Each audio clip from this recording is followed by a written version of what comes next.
أعوذ بالله من الشيطان اللعين الرجيم بسم الله الرحمن الرحيم فوضوا أمري إلى الله إن الله بصير بالعباد ولا حول ولا قوة إلا بالله العلي العظيم حسبنا الله ونعم الوكيل ونعم المولى ونعم النصير والصلاة والسلام والتحية والإكرام على الرسول المسدد المصطفى الأمجد المحمود الأحمد الذي سمي في السماء بأحمد وفي الأرض بأبي القاسم محمد اللهم صل على محمد وعلى أهل بيته الطيبين الطاهرين المعصومين المظلومين المنتجبين الذين أذهب الله عنهم الرجس وطهرهم تطهيرا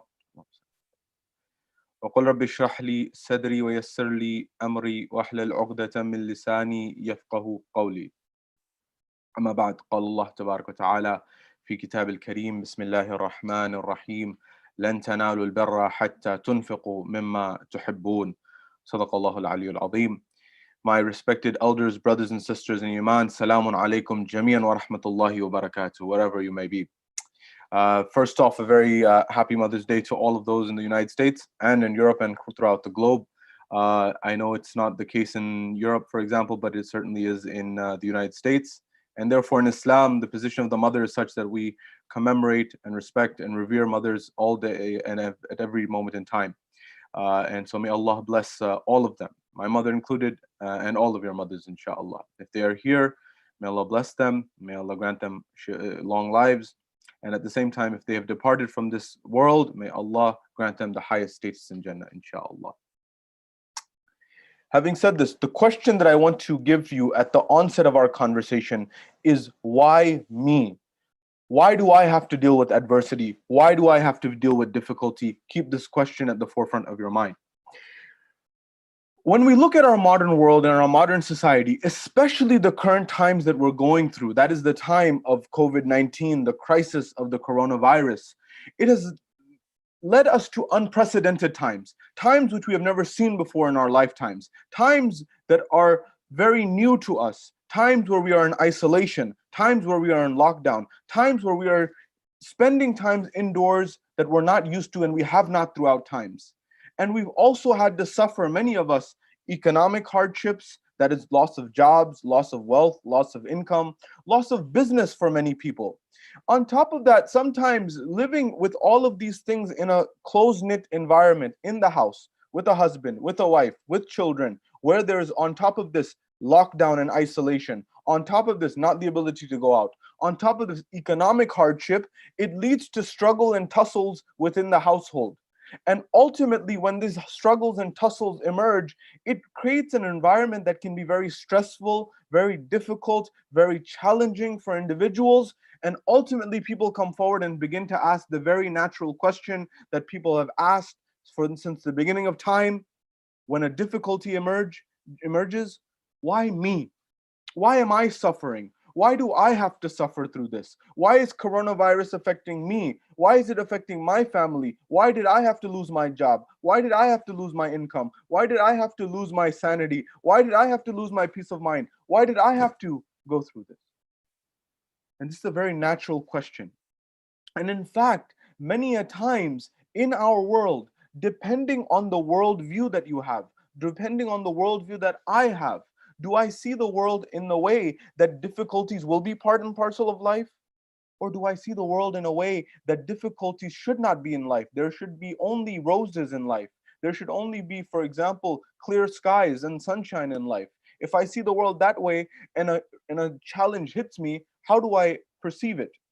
All of these come to this question that philosophers, theologians, people of faith, people who are not of faith, people who are Christians, people who are Jews, people who are Hindus, people who are Buddhists, people who are Muslims, people who are agnostic, people who are atheists, all have at some point in time reflected on this question, why me? Why did I have to go through this? And why did adversity have to hit me?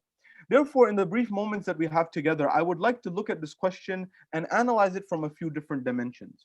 I want to first look at, with respect to this question, what is the view of, for example, other religions and other faiths on this issue of why me and adversity and the problem and the challenges that one may face in their life.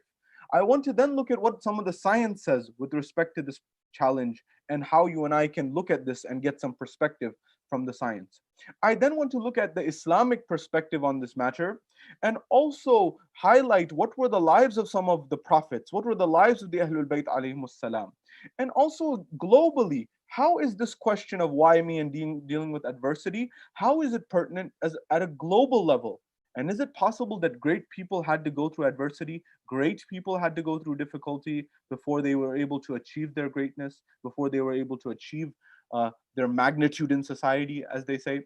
I want you to bear these main points in mind, inshallah, as we go through them, beginning at this very moment, inshallah. Firstly, with respect to the position of difficulty, of challenges, this is tied directly to my worldview. How do I see the world? Do I see the world in a way that everything is supposed to be roses, clear skies, sunshine, and there should be no difficulty in life?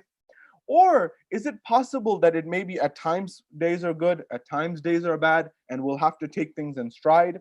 Or is it that life is meant to be, for example, difficult is life meant to be, for example, painful? And in much of modern self-help literature, that is literature on self-development, on helping you overcome stress, anxiety, and the likes, people who are lay people, not experts, not necessarily people who are psychiatrists, people who are psychologists, not necessarily people who are therapists, they've tried to say that life will be beautiful, everything's wonderful. But one way of analyzing this and coming forward when you look at this is, if you believe that things are going to be always good and things are always beautiful and things are always going to be perfect, well, what happens when you get hit with difficulty? When you get hit with difficulty, you may think that life's supposed to be all perfect. And when you actually get hit with a job loss, when you get hit with a loved one leaving you or a loved one leaving this world, when you get hit with the loss of a child, may Allah protect everyone's children. If you get hit with something that's really difficult and your perception and your worldview was that life is going to be beautiful, and then you get hit with something difficult, what happens? It's as if you fall off a cliff. You begin to think, oh my goodness, my life is over. I wasn't expecting this. Whereas if you begin to say that, no, hold on a second, life will have challenges, life will have difficulties, life will have adversities, financial loss, loss of loved ones, health loss, all of these things may be part and parcel of my life. Well, then if I believe this and I understand that this can happen and may very well happen, and I expect it, well, then when I get hit with a difficulty, it may not be as if I'm falling off a cliff. It may be that, for example, I'm falling off, for example, maybe one story, or I'm falling off, for example, a shorter distance. It still hurts, but it doesn't hurt as much, for example. I say this because in philosophy, there's this view of the Stoics within philosophy. Before we come to the Islamic perspective, we must look at what other perspectives throughout history and society have said. When you look at, for example, the Stoics, the likes of Seneca, the likes of Marcus Aurelius, the likes of these individual philosophers who were there in the Greek and Roman times, their view shifted from others in the past. As Seneca, for example, said, who was one of the Stoic philosophers, he was going through a situation where he was being carted off, where he was being taken away in his final moments. And when he was being taken away to be killed, to be taken away, his family began to cry, his wife began to cry, his children began to cry, as is natural. And he said a very famous statement at that moment when he was being dragged off and taken away. And he looked at his wife and he looked at his children, he looked at his family, and he said, what good is it to cry over a part of life? What good is it to cry over a portion of life? This very moment that you're crying over, what good is it to cry over this very moment? For all of life requires and calls for tears. That is, all of life will have difficulties. All of life will have adversity. And so the same was, for example, true with other philosophers such as Marcus Aurelius and the likes. And you see their views becoming revived in history today, and it's becoming revived in our world today. Why? Because this methodology, this worldview of looking at the world and saying that things will always, for example, be good, when I think life will be that way and I'm not realistic about things, that doesn't mean don't be optimistic. We've already discussed the benefits of optimism in previous lectures. But what it means is I be realistic and I realize that challenges will occur. When I realize that, then the difficulties, the adversities, the job loss, the family loss, the health loss, these things, they hurt, but not as much because I'm expecting it. And so this was the revival. That's also why Buddhist philosophy has emerged and become very popular in Western or in industrial economies in the East and the West. Why has it become popular? Because people have come forward. Buddhism actually purports that life is suffering. Life will have suffering. Why? Because if you look at the life of someone like Buddha, whose teachings have now become very popular and very famous, well, he was born into a royal family, a family that had all societal prestige in what's now modern day India. His father had kept him in an ivory tower and had kept him protected from all the difficulties and all the adversity of life. He wanted to keep his son away from all the challenges of life, all the challenges of financial difficulty, of loss, of everything that you can think of. He wanted to protect him. And yet his son, at that moment in time, he feels lonely, he feels depressed, he feels isolated, yet despite all of the good intentions of his father. So he goes out on this journey of introspection, of reflection, of looking at life, of trying to understand life. And he realizes and he comes to his conclusion that life is suffering. That father who's trying to protect his child and give everything in terms of wealth and worldly position, his child still ends up suffering. And that it may very well be the case that that one who is not trying to be protected may not suffer, but still find some way of suffering. And so that was the conclusion of Buddhist philosophies. And these thoughts are all coming forward now in our modern world and emerging once again. What's the perspective? What's the view of Islam on this matter? What's the view of Islam with respect to challenges, adversities, difficulties in life? Islam is very clear and categorical that life will have difficulties, life will have challenges. We will have to give away at times from our wealth. We may have to lose some money, some wealth. We may at times have to, for example, go through sickness, go through illness, go through difficulty. We may at times, for example, lose someone we care about deeply, lose someone we love very deeply. We may have to go all of these things. And these are all trials, all tests that Allah subhanahu wa ta'ala gives us in our lives so that we can develop ourselves, so that we can raise ourselves in terms of our spiritual status, and so that we can get divine benefits and divine bounty in the hereafter and the world to come. But don't neglect the fact that challenges and difficulties can give you and I benefits in this world as well. If you look at any major thinker, any great person in history, you'll be hard pressed to find someone who has not gone through difficulty in life before achieving greatness in their lives. These are people who are presidents, prime ministers, world leaders, people who are scholars.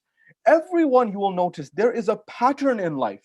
And that pattern in life is when one goes through difficulty and goes through these dark times, you have the choice and the ability to learn lessons from those difficult times. And by learning lessons, we implement change. And when we implement change, we have the ability to rise from the ashes and rise to greatness.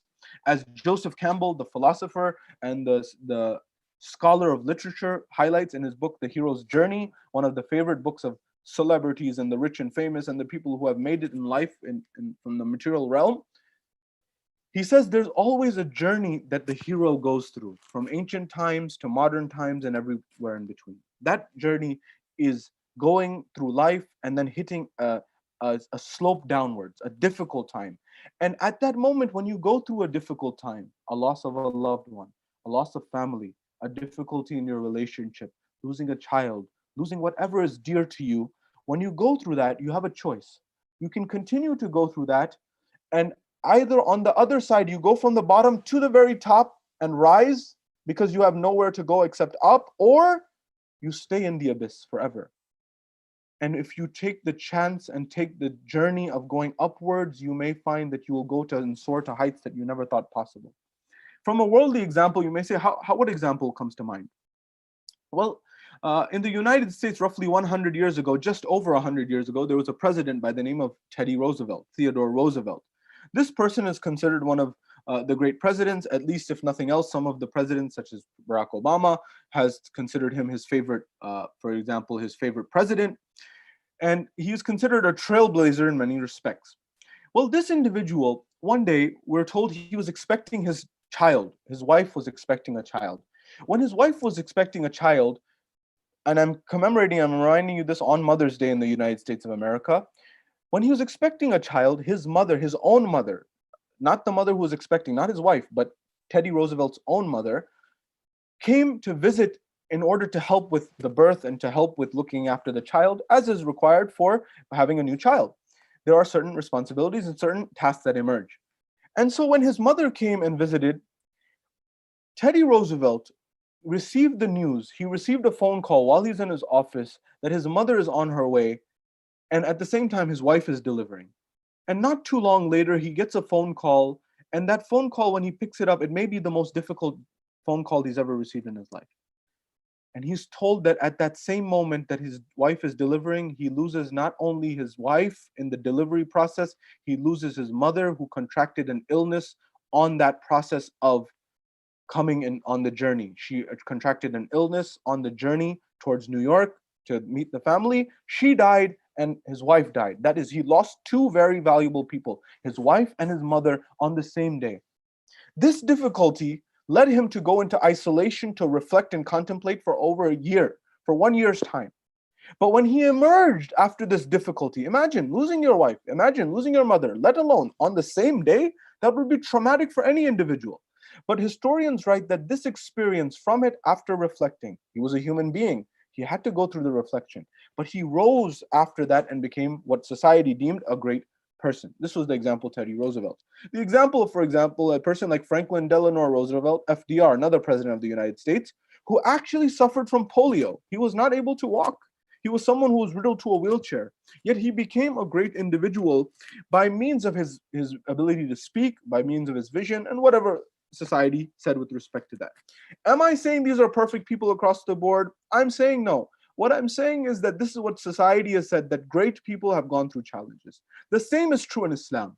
If you look at the life of our beloved Holy Prophet, the Messenger of Allah subhanahu wa ta'ala, he went through adversity after adversity, difficulty after difficulty. First, being born as an orphan without a father and losing his mother after a very short period of time, then going and moving from the house of his grandfather to for example, the house of his uncle, moving from house to house, then also going through financial difficulty and financial hardship. And beyond that, when he goes and he propagates and he begins the message to share the message of Islam, you find an environment that he is faced with stones and being riddled with stones. Rasulullah is faced with the environment where people are pelting him with stones when he goes for tabligh to Ta'if. When he goes to tell people and invite people to Islam, they begin to ridicule him, they begin to berate him, they begin to pelt him with stones, to the point that when he would come back, Fatima al-Zahra salamullahi alayha would wash off and heal the wounds of Rasulullah. This is the Holy Prophet who for 13 years, imagine propagating, imagine helping, imagine speaking, imagine striving for 13 years, and yet having to face from people opposition, face from people difficulties, face from people adversity. Yet he only had, historians say, maybe 40 or whatever the numbers say. Some say more, some say less. Not more than 100 followers in 13 years. Somebody would give up. But if you look at the wave of history, every person who has achieved greatness, whether it was Islamic, whether it was spiritual, whether it was intellectual, whether it was scientific, if you look at the trajectory of their lives, there will be a portion in time where they go through difficulty and adversity. As the very famous statement that is attributed to Gandhi, where he says, whenever you want to go for a movement, whenever you want to go towards a change and a shift in society, you will have a certain number of stages that come forward. What are those stages that come forward? First, they will ignore you. When you want to change society, first people will ignore you. Understand this as a formula for success in life. So number one, they'll ignore you. They'll say, they will act as if you don't exist. The second stage is they will ridicule you. They will make fun of you. They will belittle you. They will taunt you. They will bully you. Society will bully you. This is the second stage of revolution and reformation and change in society. The third stage is after ignoring you, after humiliating you, after making fun of you, they will begin to fight you directly. They will begin to fight you head on, either through words or even more than this. Society may begin to fight you in all of the dimensions that they have. And the final scenario and the final stage of revolution and reform is that of success. You win. Every reformer went through this stage. Rasulullah was no exception. When Rasulullah first emerged, they tried to ignore Rasulullah. They tried to go away from him. They tried to divert people away from him. They ignored Rasulullah. Then, when he began to get traction, when he began to say logical things, which he was saying from the beginning, but people began to say what he's saying is making sense. When he began to draw the hearts, draw the minds, and tell people Islam is here to make your lives easier, to make your lives more fair, more just, more equitable, then people began to get attracted. So what did the chieftains of Mecca, of Quraysh do? What did the tribal leaders of Ta'if do? What did the people whose livelihoods and their way of life was being disrupted by Rasulullah's movement? They began to humiliate him. They began to ridicule him. They tried to make fun of him. They tried to make fun of him. They would call him a magician. They would call him a person who was trying to sway the people, and use all types of derogatory terms towards Rasulullah. They would call him abtar, for example. This was the second level. The third one was where they began to fight him outright. They began to fight him through words. They began to fight him at Badr, at Uhud, and at Khandaq and Khaybar, and they began to fight him outward. And finally, at that moment of the conquest of Mecca, one may say, that when he's there and he goes from Medina back towards Mecca, when he goes back towards Mecca and he has ultimate dominion and control over the people, and they begin to say that, what are you to do with us? He forgives them all. That's true success of Rasulullah. Fatih Mecca. He says, you are the tulaqa, you will go free. You are to be given amnesty. You are to be, we will not harm you, we will not hurt you, we will not. Where Rasulullah calls it his greatest achievement, where he conquered Mecca without bloodshed. I tell this to the people who call out and say Rasulullah Azam, the Holy Prophet, was someone who was, God forbid, a warmonger. He was far from it. In fact, the last resort was war. In fact, the peace treaty, the pen, is where he tried to solve matters first and foremost. This is the Prophet that you and I follow. But when you look at the lives of the prophets throughout, whether it was, for example, Nuh alayhi salam, Musa alayhi salam, Isa alayhi salam, Ayyub alayhi salam, all the great prophets of Islam, they had to go through difficulty in order to achieve greatness. Not only in Islam, by the way. By the way, you will find this, for example, in Judaism, in Christianity, within that as well. Noah, Nuh alayhi salam, in Islam, he had to deal with the difficulties of, for example, his own child. Where in the ark, the water is rising, and that individual is not to be joined within. How difficult must that be for a prophet? That their own child, their own offspring is not being part of it. إِنَّهُ لَيْسَ مِنْ أَهْلِ إِنَّهُ عَلَمٌ غَيْرُ صَالِحٍ. That he has done something that he is not from the right. He's not from the best of people, necessarily, for example. These are difficulties and trials that the prophets go to. For example, we're told that Nuh alayhi salam went and did tabligh for 950 years, for example. And through this, he had to deal with the most difficult of people at times. But yet, Allah subhanahu wa ta'ala perhaps was grooming him, was perhaps helping him to get to a greater level in life.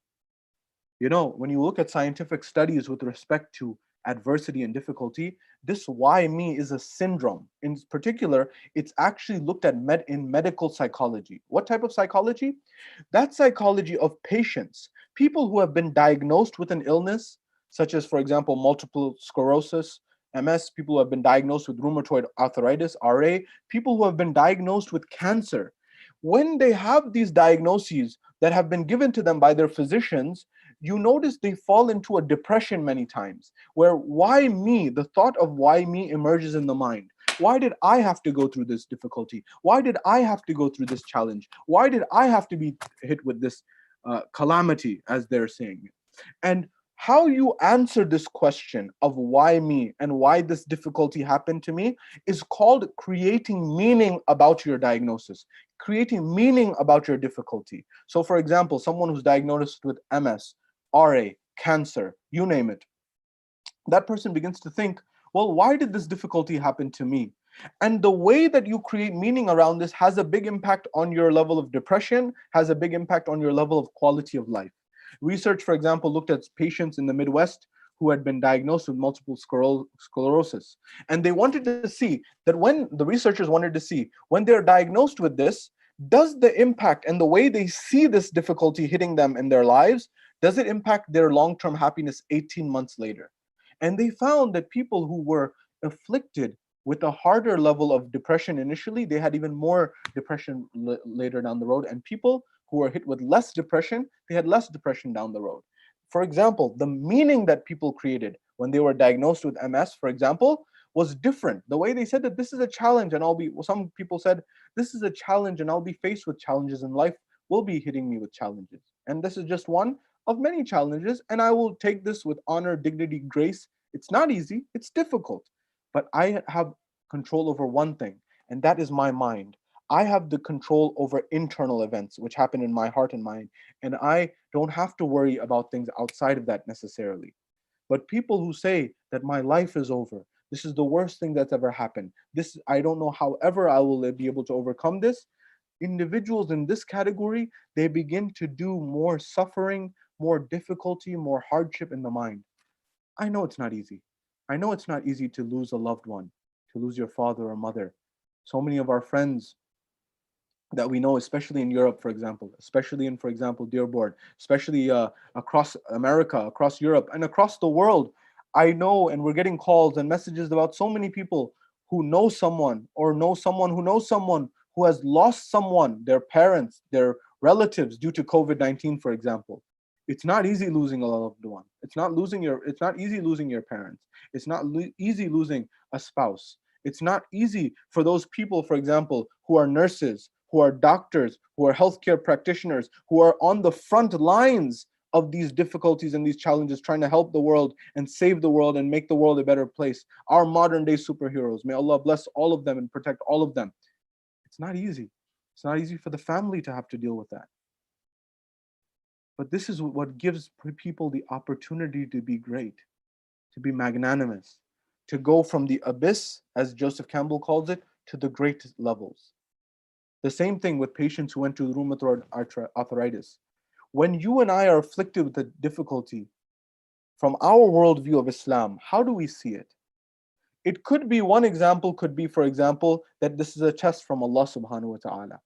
Another, maybe there's something that I may have done wrong in my life that Allah subhanahu wa ta'ala is giving me this, for example, so that I'm cleansed of this, so I don't have to deal with it in the hereafter.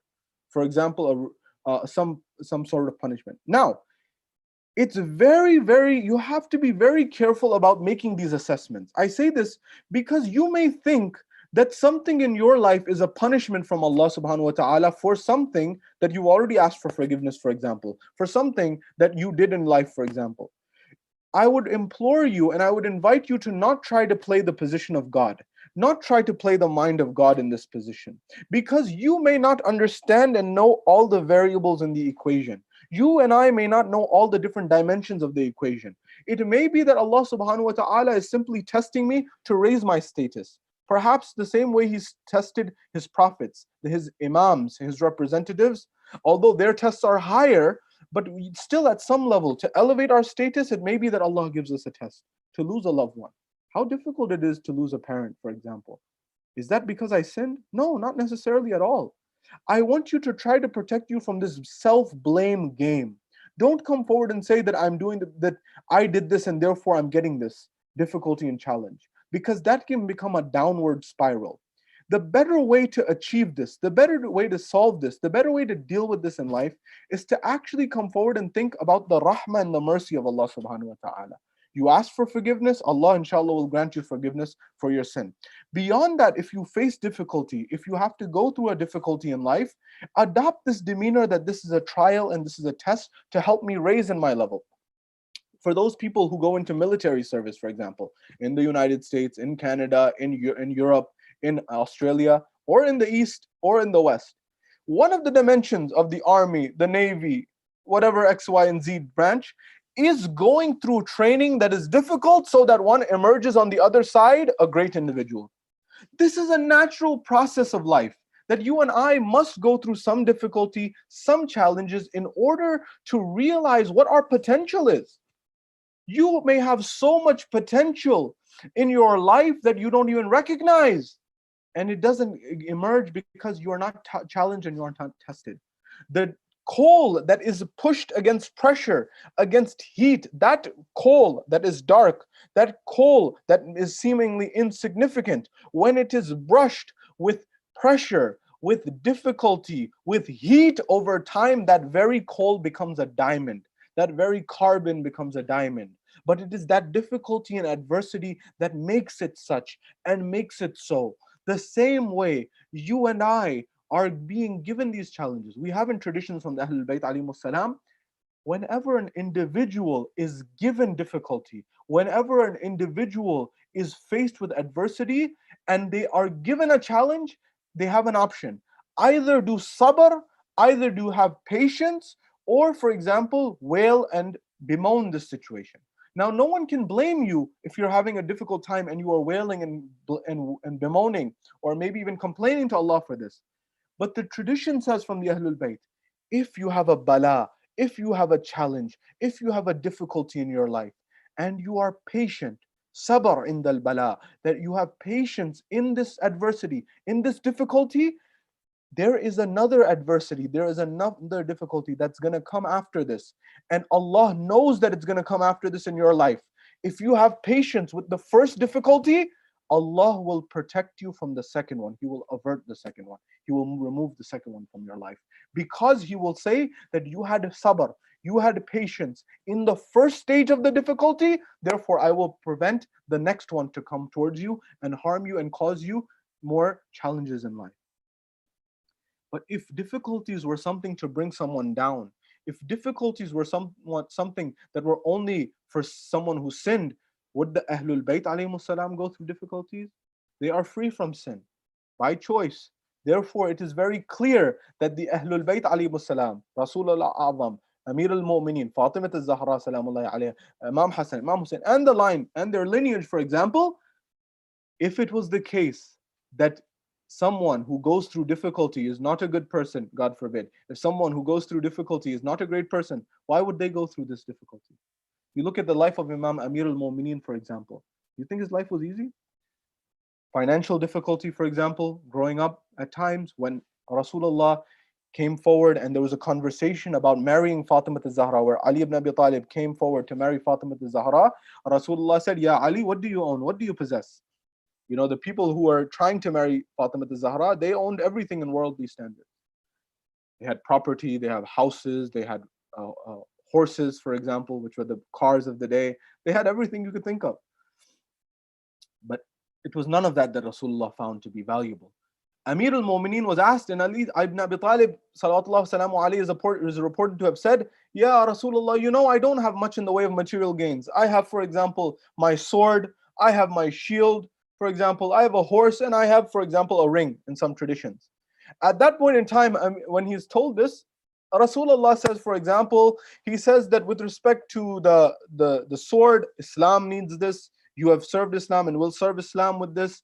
And for example, he goes through the list. He says the shield is something that you don't need. Your opposition, your enemy needs this shield. It's better for them to have it. Therefore, sell it, get some income, and marry Fatima al-Zahra.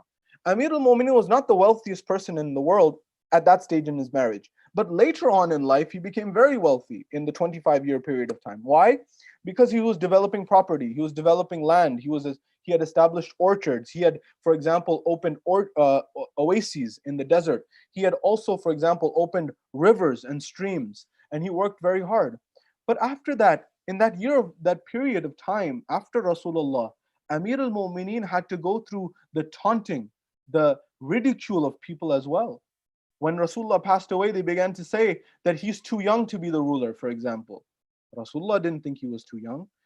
For example, after Rasulullah, they began to say, you know, one of the objections they came forward with Ali ibn Abi Talib, they said, why he can't be the Khalifa, why he can't rule over the Muslims? He said, he smiles too much. He has too much of a pleasant demeanor. Yani, what do you mean? As in, the person who rules should always be upset, always be stern, always have a frown on their face? Ali ibn Abi Talib knew better what Rasulullah had said. He said the person should smile in life. A smile is a form of charity. This was the reality of the matter. And on top of that, they began to smear. There was a propaganda campaign, a smear campaign against Amir al-Mu'mineen, to the point that the people of Sham, Muawiyah and his henchmen, began to spread propaganda about Ali ibn Abi Talib. They began to say first things about his physical appearance. They began to say, for example, his appearance, they would say, and I don't even want to recall some of these, but they would, for example, say that he was overweight, he was balding. They would try to make fun of his appearance, although this was not true, number one. And number two, on top of that, Ali ibn Abi Talib, we respect and have virtue and reverence for him because of his traits and his attributes, not of physical appearance, although those were not true. It was, how is it that the person who used to eat some salt, a few grains of salt, a little bit of dry bread, and occasionally some diluted yogurt could have, for example, be of this way? We're not here to, for example, make fun of anyone's appearance in any way, but this was the tactics of Muawiyah and his likes, and we need to expose them. And this was one level. But the other level that was even more difficult and more challenging of what Muawiyah was trying to do was, he began to say that Ali ibn Abi Talib was not a good Muslim. He was not someone who prayed. He was someone who was outside of the fold of Islam. Hasha lillah, na'udhu billah min dhalik. That this is absolutely ridiculous. To the point that when he was martyred, when he was assassinated, Ali ibn Abi Talib, the people of Levant began to ask how. How was he killed? How was he martyred? How did he die? They said he died in a state of prayer. When they heard this, that he died in a state of prayer, they were shocked that Ali ibn Abi Talib used to pray. That Ali ibn Abi Talib had to see the witnessing of his wife being murdered.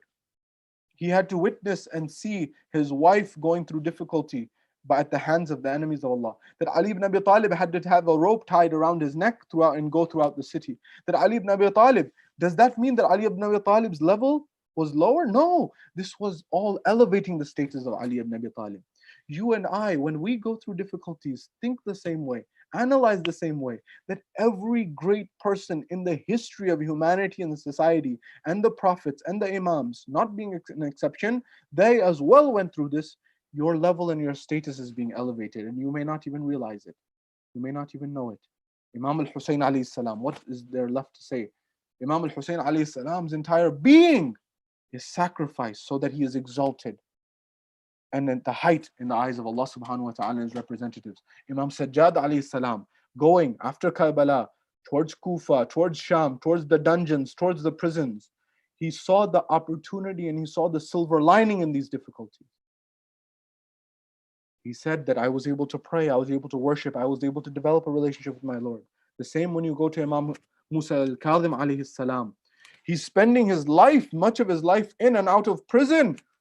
Anyone who's going through this difficulty would say, why Allah, I'm innocent. You know I'm innocent. Why am I in this state, in this situation? Look at the perspective of Imam al-Kadhim alayhi salam. He says, my Lord, I thank you for the ability to be able to worship and pray to you. I was in a situation where when I was free, I would long for the ability to worship you. As an example, I'm paraphrasing, using my own words. But there's the requirements of life that would get in my way, meaning getting in our way. But now I have none of those to worry about, and all I have is you and myself, and I have the ability to worship towards you. And the Imam made the most of that time, inspiring people to worship. The same with Imam al-Rida alayhi salam. He is taken away from his homeland, the land that he loves, and he's having to go to Tus. He's having to go to a very far distance. But it is in this that he understands the mission and the divine wisdom of Allah subhanahu wa ta'ala. And you can go through the different Imams in their lives. You and I will go through difficulties, we'll go through challenges, we'll go through adversity. But when you go through difficulty, when you go through adversity, stop and pause and reflect that every great person in society, every great person in humanity, in fact, one may argue that the more you go through difficulty, the more you go through adversity, the more challenges you go through, you may not see it, you may not know it at that point in time, but it may very well be that Allah subhanahu wa ta'ala is preparing you to be one of the greatest of the great people throughout history, throughout civilization, throughout society. But the choice is yours, the decision is yours, the ability is yours to be able to rise from the ashes or decide to fold under those circumstances. I invite you to implement in your lives the greatness and achieve your greatness and understand that potential that lies dormant within you. And that potential that lies dormant within you is recognized by weathering and facing the difficulty with sabr, with honor, with dignity, with grace, and with perseverance, the same way Rasulullah did, the same way Amir al-Mu'mineen did, the same way Imam al-Hussein alayhi salam did. And all of this is achieved by having absolute trust in Allah subhanahu wa ta'ala, in His mission and His message. And that is what is able to get you and I through the difficult times. And it will continue to. The ultimate journey and the ultimate destination on the journey of this is spirituality. When you go through difficulty and are patient through it, you will achieve the kernel of spirituality. And that lies in absolute trust and deep love of the Almighty, the Divine, Allah subhanahu wa ta'ala. And Allah indeed takes care of His servants. We ask Allah subhanahu wa ta'ala to give us the ability to have patience in our lives, to have resolve in our lives, to have the ability to have strength and perseverance in the difficult times, so that we can implement it and learn from the line of Rasulullah, of Amir al-Mumin, of the Ahlul Bayt alayhim salam. And we ask Allah subhanahu wa ta'ala to allow us, to also enable us to be great people. We ask Allah to bless our loved ones. We ask Allah to protect our loved ones, and we ask Allah subhanahu wa ta'ala to hasten the reappearance of the Imam of our time, Imam Sahib al-Asr wa Zaman. Wa akhiru da'wana anil hamdu lillahi rabbil alameen.